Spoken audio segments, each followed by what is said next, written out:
standing here looking at the car like a weirdo? I'm talking to it. What is it saying? I don't know. I'm just standing here reflecting on the past. I ain't never seen a car that looked like this.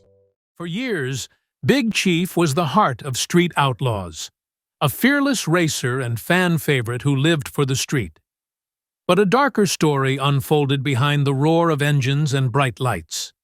Back to Florida tonight because the Brotherhood of the 405 would have kicked their ass tonight, tomorrow night, any place, anytime. Personal heartbreak, burnout, and behind-the-scenes tension began to chip away at his legacy. Fans noticed his absence, and rumors exploded online. What really drove the king of the streets off the map? Was it the price of fame or something deeper? Join us as we trace the tragic twists behind Big Chief's fall from the fast lane. I'm going for speed and looks. Hopefully I got enough horsepower, a sleek car design, that I'm gonna just get out from underneath him as quick as I can. Worst case scenario, if I gotta weld the door shut, might as well have T-tops, ejecto-cito.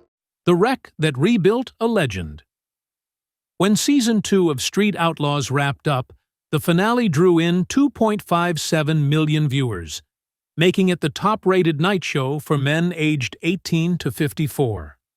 Nationwide, it ranked just behind WWE and American Ninja Warrior, a massive achievement for a show built around underground street racing. However, everything almost ended in 2015 when Street Outlaws star Big Chief faced a life-changing moment on the track. Both drivers lost control during a race against Brian "Chucky" Davis in Oklahoma City. The crash was violent. Big Chief's car, the Crow, was wrecked beyond repair, and he was left with serious injuries. He suffered a broken collarbone, crushed vertebrae, and bruised lungs. Doctors rushed him to the hospital, where he was placed on oxygen and underwent several scans. It was a close call. Despite the damage, Big Chief credited his survival to his safety gear and the car he loved. "The Crow gave its life for me," he said. "That car was my first love." Instead of quitting, he came back stronger. He rebuilt the Crow as a twin-turbo GTO, faster and more powerful. The crash didn't end his story. It fueled the next chapter. The weight of fame. By 2021, Big Chief wasn't just a street racer, but one of the most recognized names in underground racing. His fame stretched far beyond Oklahoma, and millions were tuning in to watch Street Outlaws. But with all the attention came a new challenge: holding on to the heart of real street racing. That year, he talked about how strange and humbling it felt to have people from all backgrounds watching his every move. Despite the spotlight, he stayed grounded and focused on what mattered. When Street Outlaws kicked off its 2021 season, Big Chief was hopeful. The show was shifting back to its roots: less drama, more racing. It was no longer just about money or rivalries. For him, it was about returning the focus to raw competition and true passion.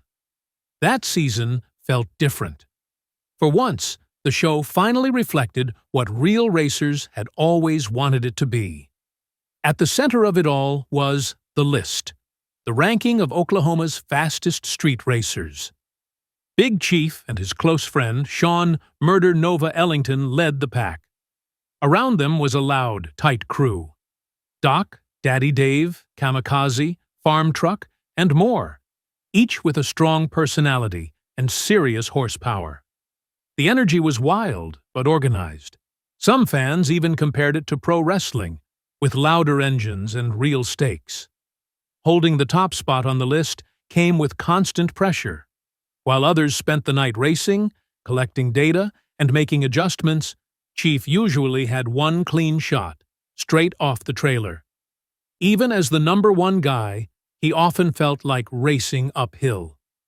Street Outlaws had finally come to life, but suddenly, this would change the following year.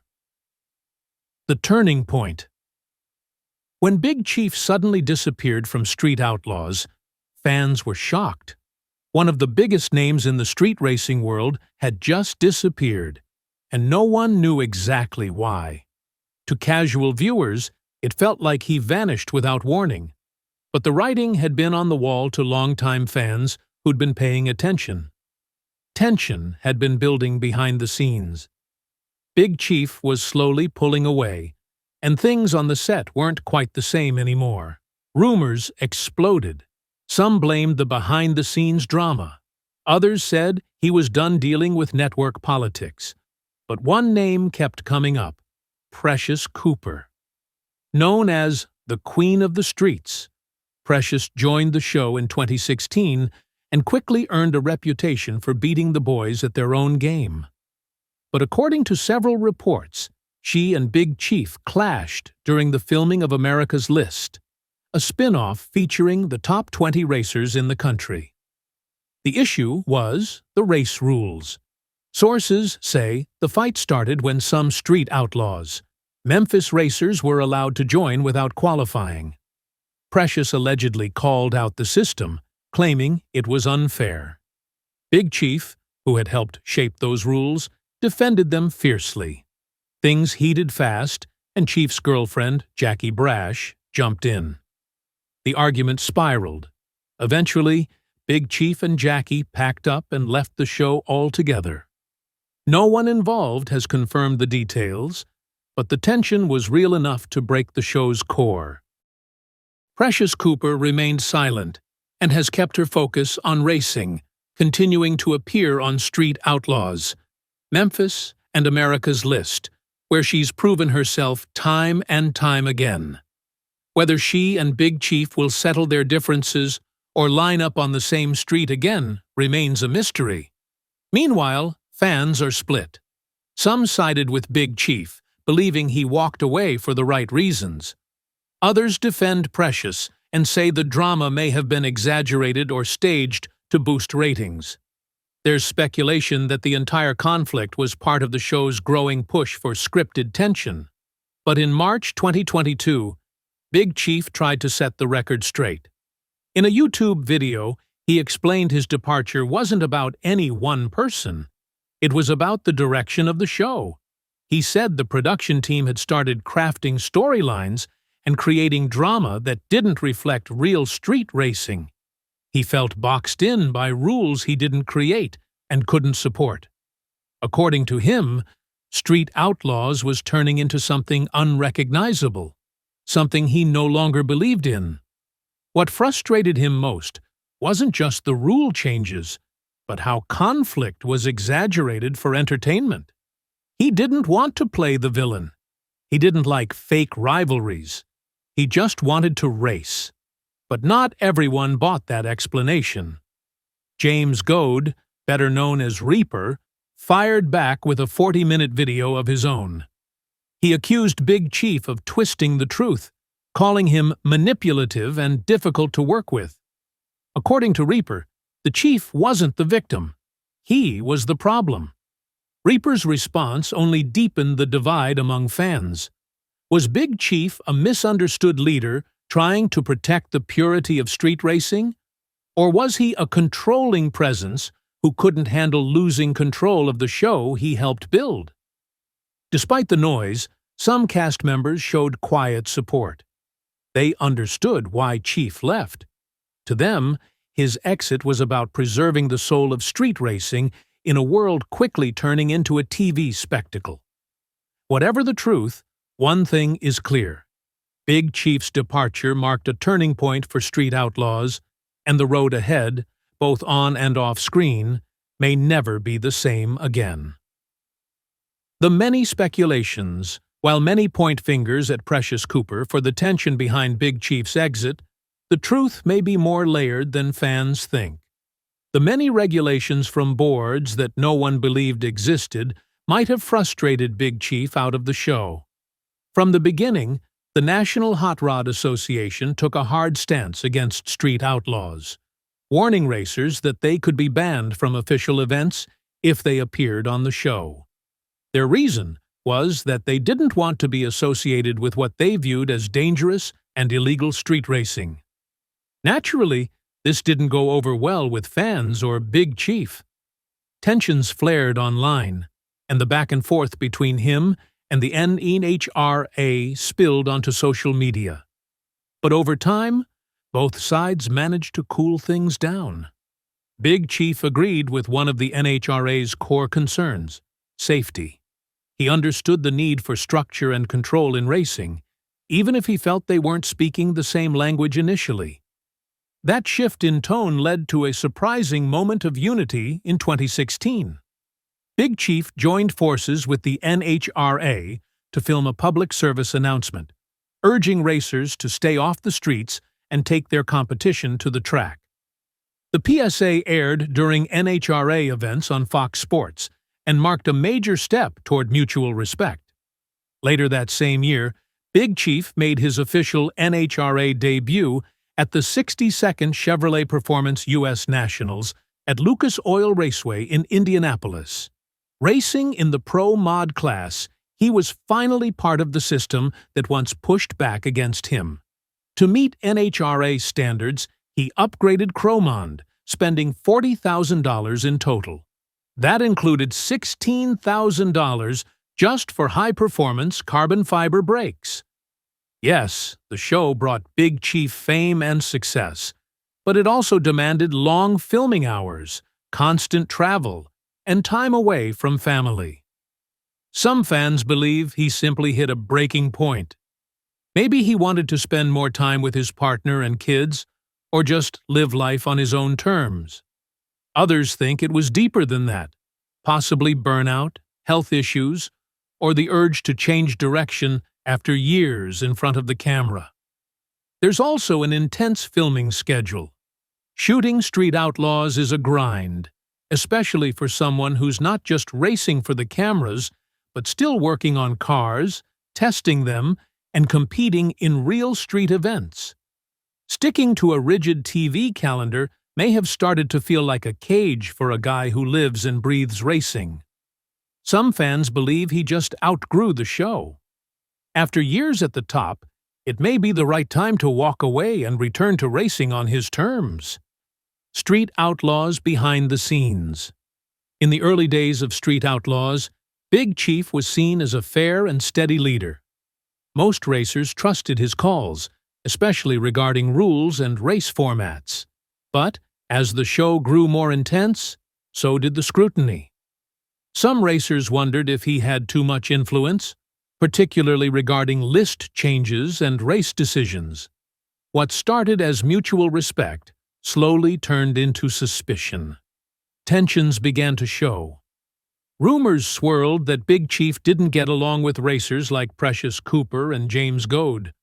While no full-blown feuds played out on camera, it was clear that relationships were becoming more complicated.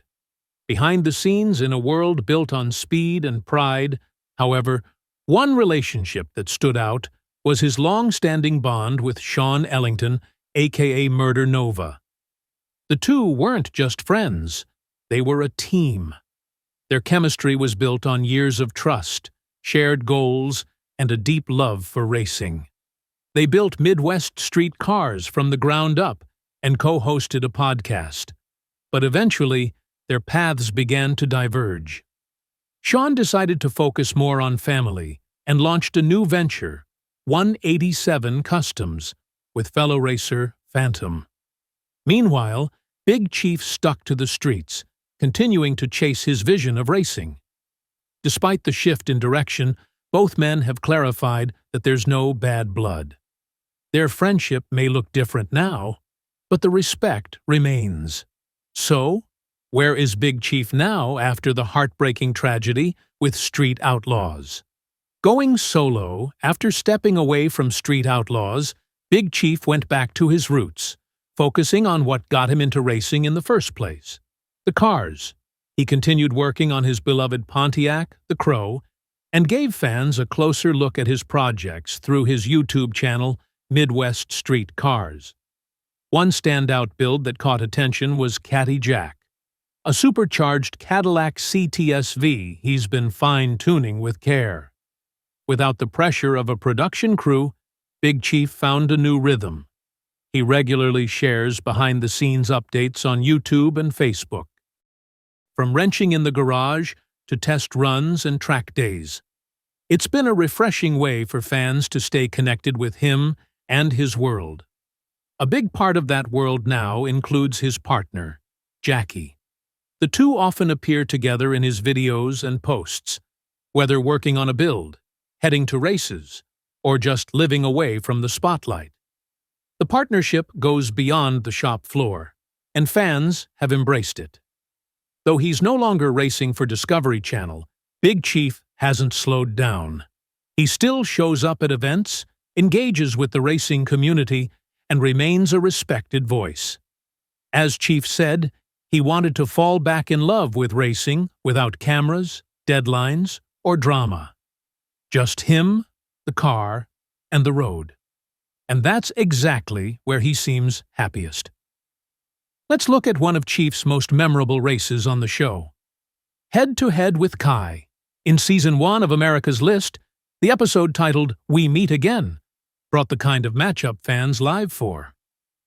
Big Chief was lining up against Kai Kelly. Again. But this wasn't just another round in their long-standing rivalry. Heavy-side bets had raised the stakes, and the pressure was sky-high. They'd already faced each other thrice on the street, and Kai had walked away the winner every single time. This time, Chief wanted more than just a win. He wanted redemption. Off the streets, though, the story was different. The Chief had managed to flip the narrative on the track.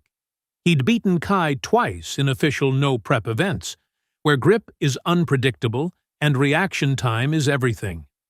One of those wins came in Bristol, at a major $100,000 shootout. Chief knocked Kai out in the semifinals and won the $60,000 prize.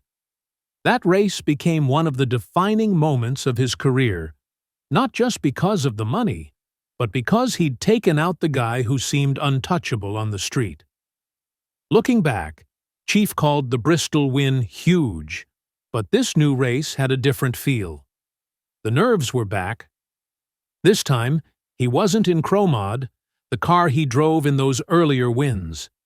He was racing with the Crow, his older G-body Pontiac, which had undergone serious upgrades but hadn't been tested as much under the same high-pressure conditions.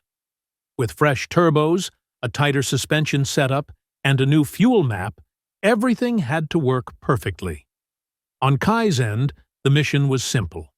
Cut a clean light and rip through the 660 feet of bare, unforgiving asphalt before Chief could get moving. He was running the Shocker, a lightweight Camaro with a nitrous setup that delivers brutal torque off the line. His car is known for its violent 60-foot launches quick enough to surprise almost anyone, and even Chief had admitted Kai was deadly out of the hole. And if Kai could pull this one off, it would land him in second place on the list, just behind Lizzie Musey. That's how close the rankings were. Everyone knew Kai had the tools, but street or no street, execution is everything.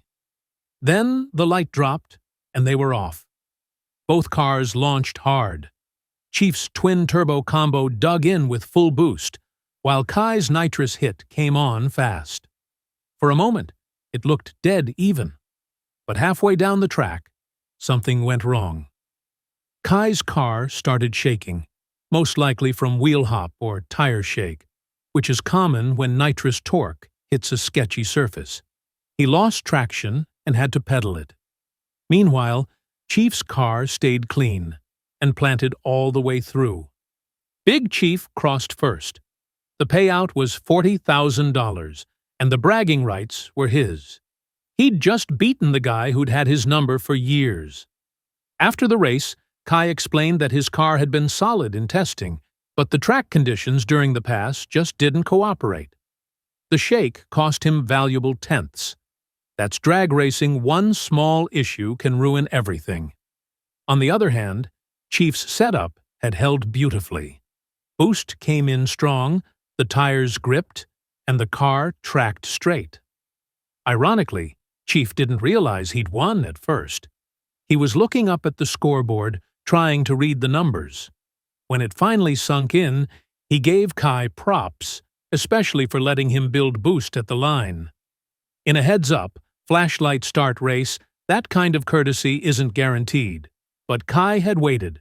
No games, just fair racing. That meant a lot to Chief. When the points came in, the impact was clear. Chief had pulled ahead by 25 points and knocked Kai down to third place. From that point on, every race felt like icing on the cake. The mission was complete. Big Chief had finally taken his biggest rival down on the street and the track, and done it with class. Why do you think Big Chief left Street Outlaws?